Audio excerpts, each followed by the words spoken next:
అంతకు ముందు వెంకటేశ్వర స్వామిని నమ్మేవాడిని. ఈ గుడికి ఎందుకు వచ్చారు అసలు?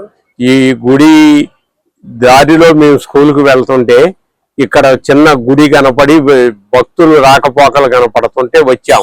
వచ్చితే స్వామిలో అనన్యమైన శక్తి ఉంది. అప్పుడు జాను స్వామి అని ఉండే ఆయన గొప్ప భగవాన్ సాధన భాషలో గ్రంథాలు రాశాడు. అయితే ఆ గ్రంథాలన్నీ మళ్ళీ తెలుగులోకి తర్జుమా చేశాం మేమే ఆయన నోటితో చెబుతుంటే. ఇప్పుడు ఆ గ్రంథాలు కూడా ఒక 5-6 గ్రంథాలు రాసిన గ్రంథాలు మంచి ఉన్నాయి.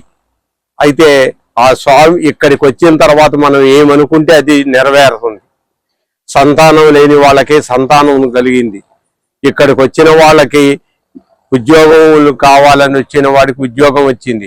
ఇక్కడ ఈ భక్తుల కోరికల్ని స్వామి తీర్చే అంటంలో ఎలాంటి సందేహం లేదు. అయితే మీరు ఈ గుడికి వచ్చిన తర్వాత చూసిన అద్భుతం అంటే ఒక మిరాకిల్, దేవుడు మీ జీవితంలో చేసిన ఒక మిరాకిల్ ఏంటి? మేము ఇక్కడికి వచ్చిన తర్వాత ఈ గుడిలో పైనుంచి మెరుపు తీగ లాంటి ఒక శక్తి మాకు కనపడింది. అవి మెరుపు తీగ అంటే ఆకాశం నుంచి వచ్చేది. మెరుపు తీగలాగా ఒక శక్తి వచ్చేది. ఓకే, ఎన్ని రోజులు చూసారు మీరు ఆ శక్తి? అట్లా మేము ఒక 6 నెలలు చూసినాము. ప్రతిరోజు రావు, శుక్రవారం సోమవారం వచ్చేది. ఆ మెరుపు తీగ వచ్చినప్పుడు ఎలాంటి శబ్దాలు ఏమైనా వచ్చాయా? శబ్దాలు ఏమి రావలేదు, కానీ దైవశక్తి తోడయ్యేది. వాటి వల్ల దైవ బలం చేకూరేది వచ్చిన వాళ్ళకి, అది చూసిన వాళ్ళకి. వెలుగు వచ్చేది, జ్యోతి రూపంలో వచ్చేది. అయితే ఈ గుడిలో రాత్రి వేళల్లో జ్యోతులు కనపడతాయి అంట, నిజమేనా? దివ్య జ్యోతులు కనపడినాయి. ఒక 15 సంవత్సరాలుగా పూర్వం జ్యోతులు కనపడ్డాయి. సందకాడు వస్తే అక్కడక్కడ మిరుగుడు పురుగులు మెరిసినట్టు జ్యోతులు వచ్చినాయి. ఆ జ్యోతులకి చూడటానికి వేల సంఖ్యలో జనం వచ్చారు.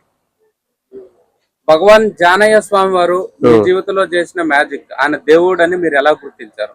ఆయన ఏమిటంటే విద్యావంతుడు కాకపోయినా గొప్ప గ్రంథాలు నోటితోటే గొప్ప గ్రంథాలు రాపించాడు, నోటితో చెప్పి. ఆ గ్రంథాలు చూస్తే ఆయన శక్తి ఏమిటో ఇప్పటికైనా మీకు తెలుసు. చదువు రాని వ్యక్తి ఒక గ్రంథాలు తయారు చేయటం ఏంటి? ఆయనలో భగవాన్ జానయ్య స్వామి విభూతి సృష్టించేవాడంట, నిజమేనది? సృష్టించేవాడు. మీరు చూసారా? చూసిన. ఏ పదార్థంతో విభూతి సృష్టించేవాడు? చేతులతోటే ఆటోమేటిక్ గా సృష్టించేవాడు. ఆ విభూతి మీరు ఎప్పుడైనా పెట్టుకున్నాం? దాని వల్ల ఉపయోగాలు ఏంటి? దాని వల్ల ఏమి లేదు, దైవ స్వరూపం, దైవ శక్తి మెండుగా